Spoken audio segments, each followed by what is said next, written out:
I'm telling everyone about the chipmunks thing. What? No, you can't. Give me that. Oh, stop. It's for YouTube.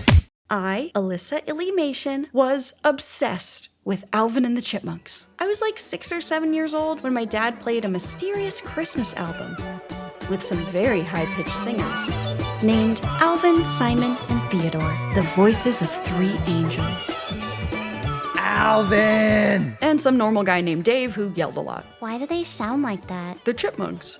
Really? No, it's just special effects. Oh, man. But Santa's real, right? And the Easter Bunny?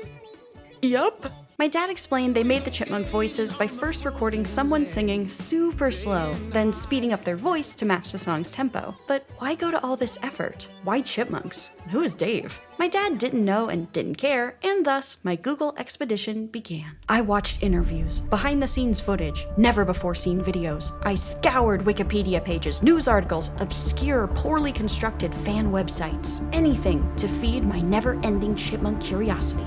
I listened to the album on repeat well after Christmas, but it wasn't enough. I needed more chipmunk albums, more songs, more media.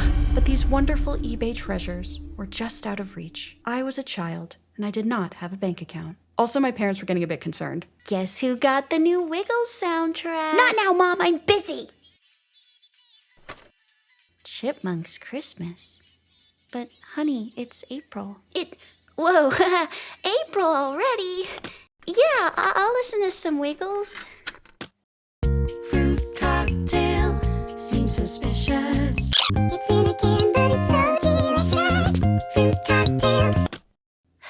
It's just not the same. So I toned down my sacred interest. I packed it away into the depths of my mind, much like a chipmunk hiding nuts for winter. I only suggested we play the Chipmunk album a normal amount of times, and only during the holiday season. It was the perfect cover until December 14th, 2007. The brand new, rebooted, CG animated Alvin and the Chipmunks the movie hit theaters.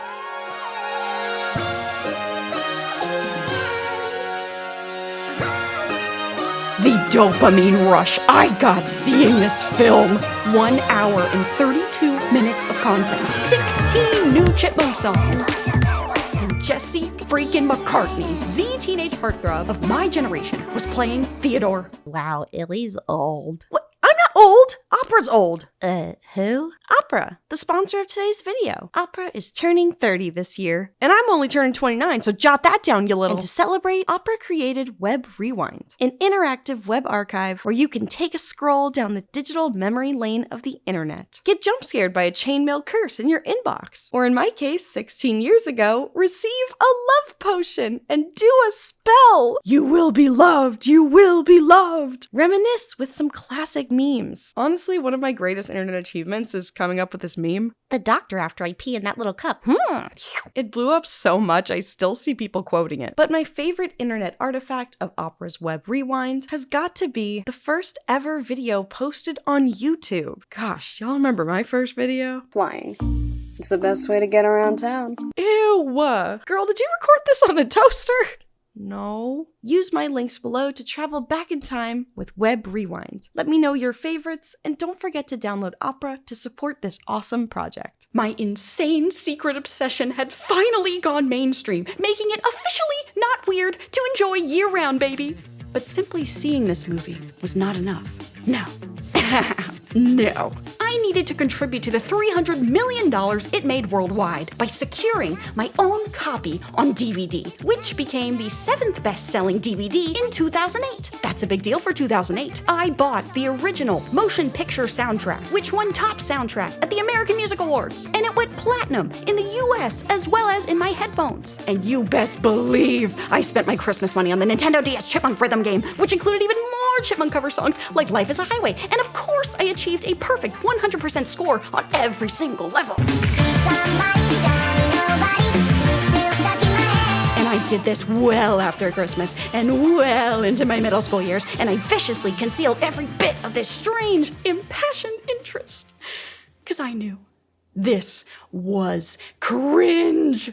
Everyone else was listening to Taylor Swift and Coldplay. No one at my school believed in these tiny, furry, certified platinum pop culture icons. No one but me. Back then, I really did believe my allowance dollars directly contributed to the success of these cursed creatures. Because a sequel, no, a squeakquel to the Chipmunk movie was slated to hit theaters just 1 year later, in 2009. And although I was very excited for its release, and I watched that trailer in every fan AMV I could find, my patience was wearing thin. I was getting into other things. More mature media, aka video games. And the early 2000s was a gold mine. Super Mario Galaxy, Nintendogs, Animal Crossing, The Legend of Zelda. A couple of these did pique my interest and send me into some sleepless spirals, but none can compare to Toontown, Disney's MMORPG, where you create a toon and save the town from evil, greedy robots. And that's just the main storyline. There's so much to do in Toontown. Minigames, racing, interior design, glitching into the void, adopting a doodle, fishing, shopping. But yeah, saving the world is arguably the most important part. Your quests, your toon tasks, begin easy enough. Meet me. Retrieve a stolen chalkboard eraser from the cogs. Any cog. Just walk down the street, pick a fight, and get the eraser. This'll be a breeze. What? It's fine, it's cool. I can do this. Just gotta fight a few more cogs, get the eraser. Okay, now to get my next world-saving task. All right, map says, go to Minnie's Melodyland. What? What kind of idiot would spend real-life money on a repetitive, rage-inducing, Sisyphean game with such unimpressive graphics? Me. Sorry, Chipmunks, Mommy's got a doodle to feed. All right, Luigi, my HP is really low, but if you can do one flip, that will heal me just enough to take these bozos down. What do you say? What? Luigi?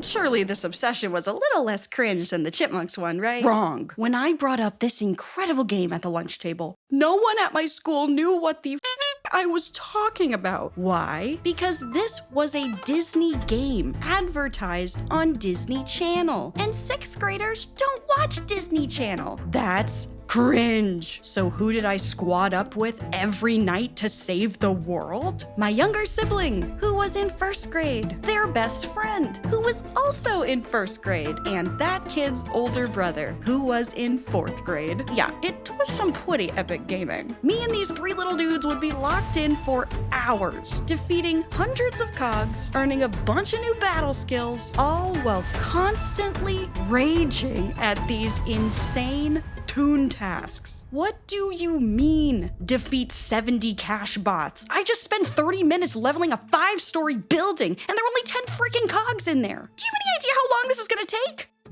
Me. Just put the HP in the bag and no one gets hurt. In retrospect, I'm glad my dad pulled the plug on my Toontown obsession, because to this day, I still have not beat that game. The Toon world is still under attack, and it's all my fault. God, what am I doing? I need to go fight the Disney CEO. I can't deny it. Those years I spent viciously obsessed with fictional singing chipmunks and a Disney video game were a little weird, but those years were also some of the happiest memories of my childhood. I was cringe, but I was free. Anyway, let me know what cringy obsessions you had or still have in the comments below.